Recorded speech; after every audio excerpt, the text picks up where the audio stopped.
Hey, welcome to the CMO Whisper Show. I'm your host, Steve Olensky. Part marketing practitioner, part ad agency veteran, part journalist. I was a writer for Forbes for 10 years. I've had so many insightful conversations over the years with business leaders, to athletes, to celebrities, to, of course, CMOs. The only difference now is instead of sharing those insights through written form, I'm doing it this way. My guest today is Mark Grether, SVP and General Manager of PayPal Ads. Mark has helped shape some of the biggest shifts in modern advertising, from co-founding Xaxis at WPP to leading Sysmex, I hope I pronounced that right, he'll tell me, through its acquisition by Amazon, to helping grow Uber advertising into a billion-dollar global business with more than 500,000 advertisers. Today at PayPal, he's focused on building an advertising business designed to help merchants sell smarter and consumers discover more of what they actually care about. Mark, my newfound friend, welcome to the show. Steve, thanks so much for having me. You are very welcome. We overcame quite a few obstacles to get to this point, but we plow through. Okay, I'm jumping right in, and I want to start with commerce media, right? Which really become one of the biggest conversations in marketing. But I think a lot of people define it differently, right? And when you strip away the buzzwords, what does it really mean? For us, it means kind of running an advertising program that is powered by transaction data. It's really about the fact that here at PayPal, we have the transaction data across 30 million merchants, 400 million consumers globally. And we use the transaction data and not just kind of behavioral insights or lookalike modeled data or whatever it may be to run advertising campaigns on our own properties, but also on the open web. And so we're using the transaction data for targeting, we're using it for measurement, we're using it for insights, we're providing closed loop attribution back to our advertisers, again, all powered by our transaction data, and we call it actually our transaction graph. So what do you think marketers taking a step back from PayPal, when they hear the word commerce media, are there misconceptions about it? I wouldn't say there's a misconception. There's obviously a huge kind of excitement in our industry about commerce media, right? A lot of advertisers leaning in. And I do think that in many cases, they underestimate the power of commerce media because they typically just kind of work with a, let's say, single retailer, right? And a single retailer typically has limited transaction data. How often are consumers actually going to a single retailer, whether it's in store or on site? And then even if they come off, you only know what happens on your own properties, right? So in many cases, commerce media is very much limited to a retailer's perspective. And hence, from an advertiser perspective, it's also quite limited what you can do with them. In our case, we're obviously different because with PayPal, we're sitting across so many merchants. And as such, we are enabled to provide a much broader perspective on consumers. And therefore, I think we can provide a much kind of more comprehensive advertising strategy to our advertisers. I hope those sirens weren't coming for you, by the way. Everything good? You know, living in New York, That's what you have to do in New York. We keep it real here. So I love that. Okay. So we've gone from an internet built around attention, right, to one increasingly built around intent, right? From attention to intent. How much, in your opinion, does that fundamentally change advertising from attention to intent? I would actually go a step further, right? Attention, intent to actually action. Action in the sense of actually making purchases. I think that's the real power of commerce media. It's really about the action. It's really about what consumers not only browse for, search for, right? Or eventually have an intention to buy. It's all about what they actually do buy. And I think that is the big difference in commerce media compared to what has happened in the past and how kind of advertising was executed over the last 10, 15 years. As we now getting so close to the actual action of consumers, obviously that signal is much more powerful for advertisers. And again, helps them to better understand their audiences. So one key kind of benefit that we have is the richness of insights we provide to our advertisers based on the actions that consumers take across all merchants. And then deploying that insight one-to-one from a targeting capabilities perspective. I think the action piece is the big differentiator compared to what has happened in the past. So there's a four-letter word, and I believe it's a four-letter word, literally and figuratively. It's a silo, right? It's always the death of any brand, and no matter what those silos are. But today, and for you, I want to talk about A lot of brands still separate media, commerce, CX, payments, and so on into different silos. Two-part question. Why is that? And do you think those walls are starting to or eventually will come down, those silos? I do hope so, because historically, right, there was media buying in TV operate differently from media buying in radio and print and out of home and social and search. And hence, you had to have specialists, right, in how to actually execute campaigns in these different categories. I think the big difference, if you think about it now, is that with the transaction data spanning across CTV, across digital out of home, across social search, commerce media, right? You have a much more holistic perspective on how campaigns actually perform. And hence, the campaign execution is now more and more often actually across all different channels holistically in one single campaign. Obviously, AI from an execution perspective is helping you in doing that. And so I do think over time, we are less siloed in campaign execution and in the evaluation, how something performs in one specific area, and you have a much more broader perspective. And put yourself in the shoes of, let's say, a CFO, right? Because at the end of the day, the CFO is the one who decides how much money the marketeer is allowed to spend. And the CFO, he doesn't care whether it's search or social, right? Or CTV or whatnot. Most importantly, cares how are we doing compared to our competitors? Are we actually winning share? Or what do we need to do to win share, right? And that, again, requires this holistic perspective across all the touch points that you have with your consumers, across all the opportunities where consumers can actually buy your products. And that's when you think about PayPal, that's where we come in, because we have this holistic view, right? We can provide the CFO with this kind of holistic view across all touch points where transactions happen. We can provide them with insights like market share. We can give them an understanding how market share actually could evolve depending on how much you spend in marketing. And then you basically, once you've had this conversation with the CFO, once he has made a decision on how much money to spend, you can then go to the next layer down and talk to the CMO and the agency how to best deploy the marketing dollars that you've given from the CFO. And if you come about that question, then it's actually all about incrementality. The question is, where do I spend my next marketing dollar to get the most bang for the buck? Where do I have the highest incrementality? Again, across all channels. It's not just within search or within social. It's about, should I spend the next dollar in social, in search, in commerce media? Where should I spend my next dollar? Where do I get the most incremental outcome out of it? And so that's why I do think silos are going away. To answer your original question, it is a much more holistic perspective, data-backed, data-driven, but you have to have the view across all the different channels from a transaction perspective, and that's exactly what we deliver to our advertisers. Not to be hyperbolic, but I truly believe if you have silos now, you're really setting yourself up, right? Again, no hyperbole, and I think you will agree, now more than ever, you cannot have departments working independent of one another.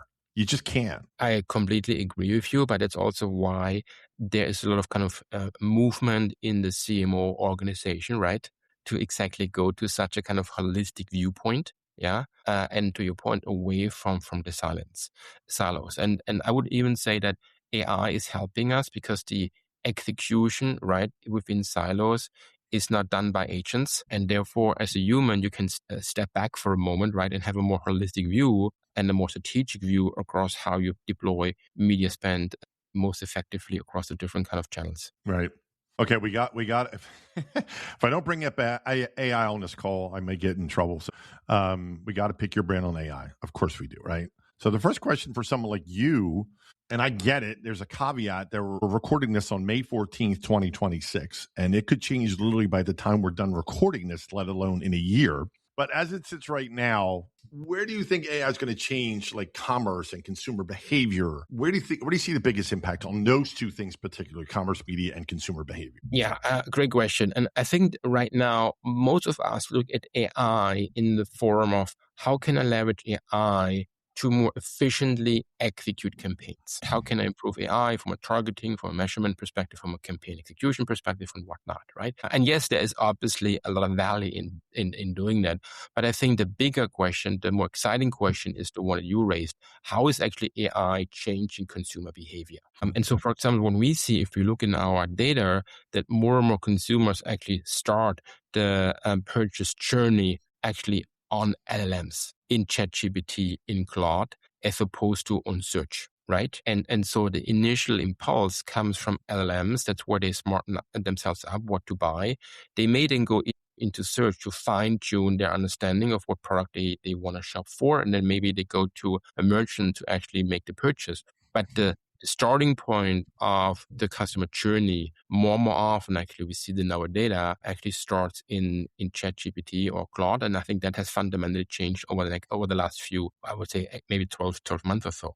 The question then is, to what extent are we trusting our agents to shop on our own behalf, right? That's kind of the next step. That's also where I would argue PayPal is very helpful, because as consumers, we have a really inherited trust in the PayPal brand when it comes to executing transactions, trusting PayPal with money, right? And so I would foresee a future where it's not just about the agents making purchases on your behalf, but also about who do you trust your money with when it comes to agents commerce. And I do think that PayPal is really well positioned in this new area where you trust PayPal, you allow an agent with PayPal to make a transaction on your behalf, right? Which is obviously no fraud, no things like that. So I think that is kind of the next frontier.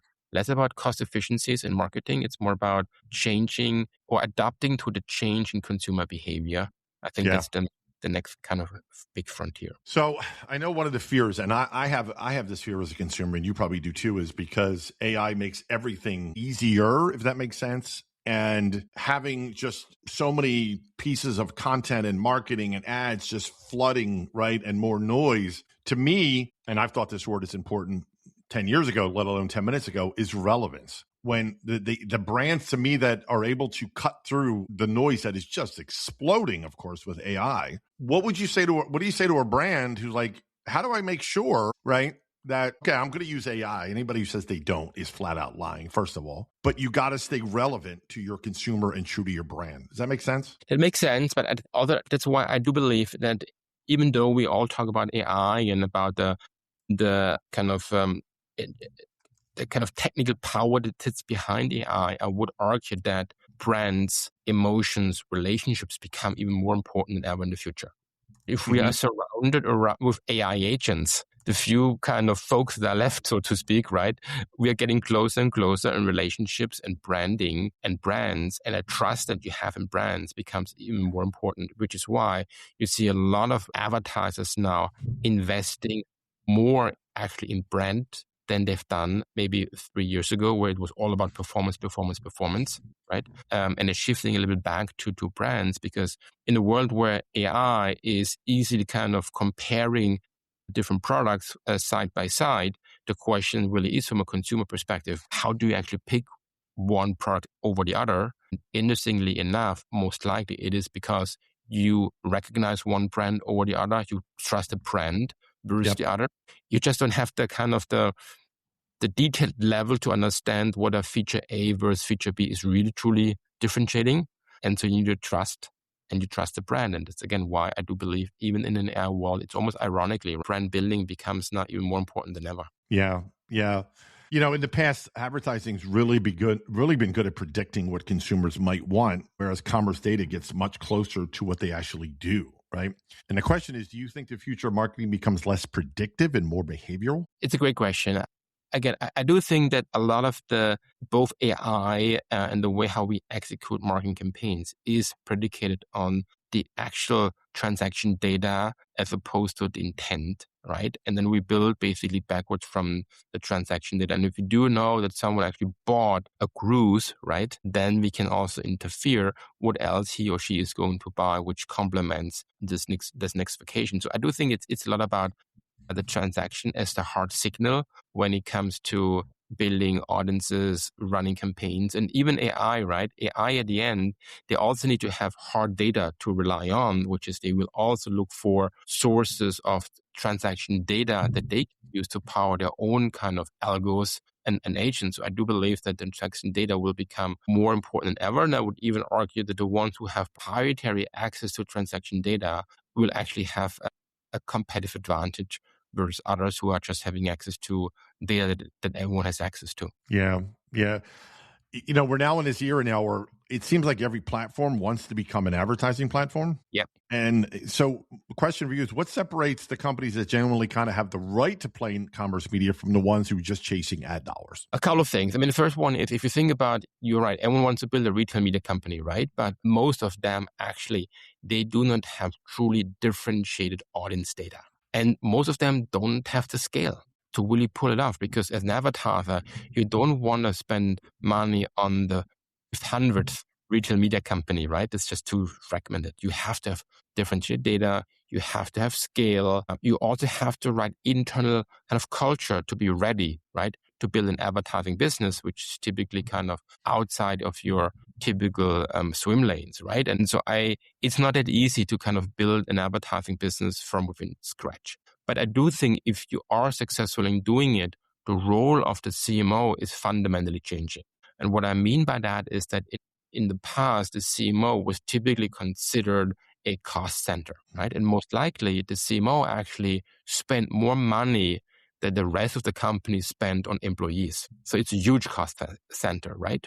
But if you do commerce media, retail media right, suddenly the role of the CMO changes from being a cost center to becoming a profit center, because you eventually make more money in retail media that you're actually spending on marketing. And hence the relationships that you have with vendors, with other advertisers is changing from being a buyer to becoming a buyer and a seller at the same time. And as a CMO, you suddenly need to be much more commercially minded. Yeah. And so I think it's a fascinating time how the role of the CMO and the requirements for CMO is changing, right? It's not just about creative anymore. It's not just about data and performance anymore. It's suddenly you have to have a commercial mindset. You're becoming a buyer of media, but at the same time a seller of media, right? You're becoming suddenly the leader of a P&L. You're becoming a profit center as opposed to just a cost center. So it's really fascinating to see and exciting, I think, for CMOs, how the role of CMOs are evolving in the world where we are now having the opportunity to build commerce media networks at scale. You're obviously preaching to the choir. I talk to CMOs all the time, and that's exactly the reality. And I would add an operator as well to that list of, right?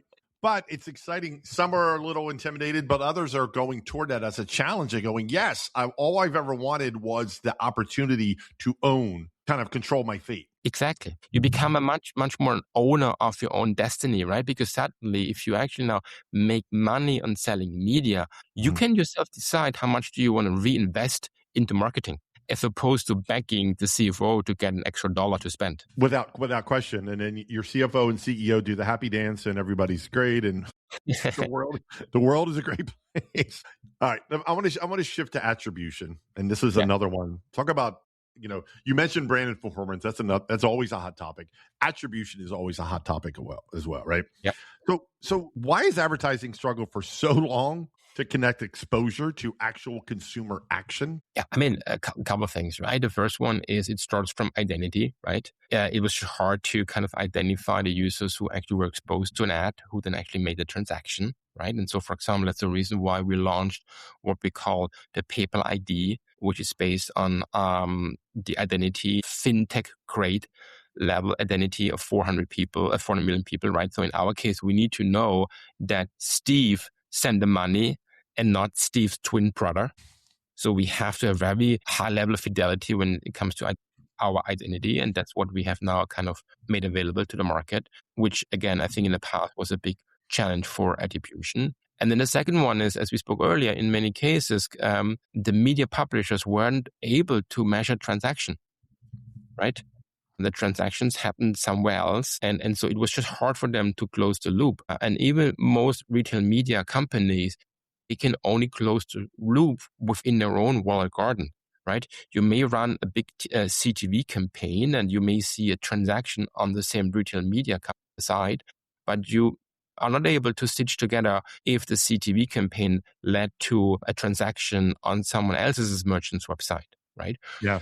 So the good news about what we can do, because we see all the transactions across all the merchants, right? We can actually kind of solve that challenge by enabling advertisers to, for example, run a big CTV campaign on, let's say, Warner, right? And then no matter what a consumer is actually making the purchase on which retailer, we can actually connect the dots with the transaction data as well as the identity that we have.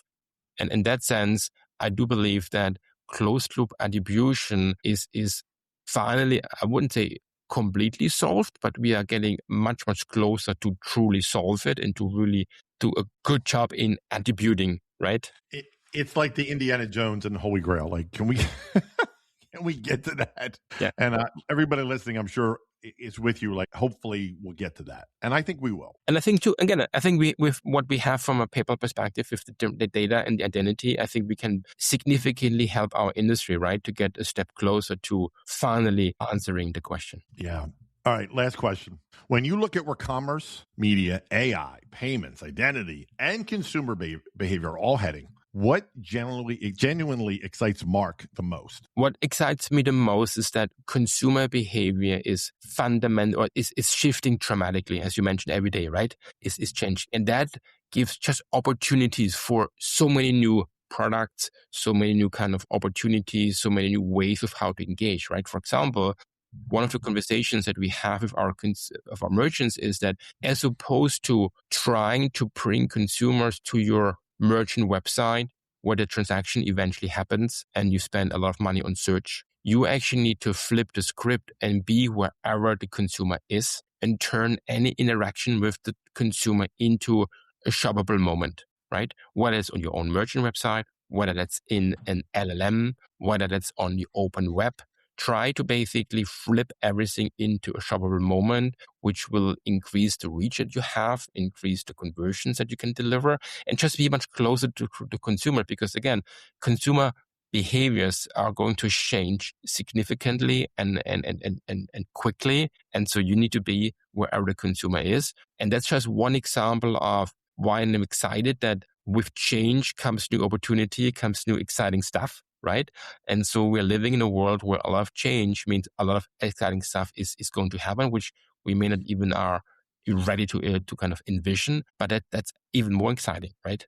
It's not boring for us. Well, listen, I've said to people, if you're not excited about right now in the world of marketing and advertising, you might want to find another job because this is what gets me up. I know it gets you up. Like we just said, this could change by the time this episode comes out. Like that's how fast it's moving.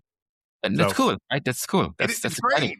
It's great. I love that. Listen, Mark, my newfound friend, my friend, thank you so much for being a guest on the show. Thanks so much, Steve, for having me. Well, that wraps up another episode of the CMO Whisperer Show. I hope you shared this episode with your friends. And if you have not already, please subscribe to be kept up to date on all the latest episodes. And if you're so inclined, leave me a review on your favorite podcast platform. Thank you.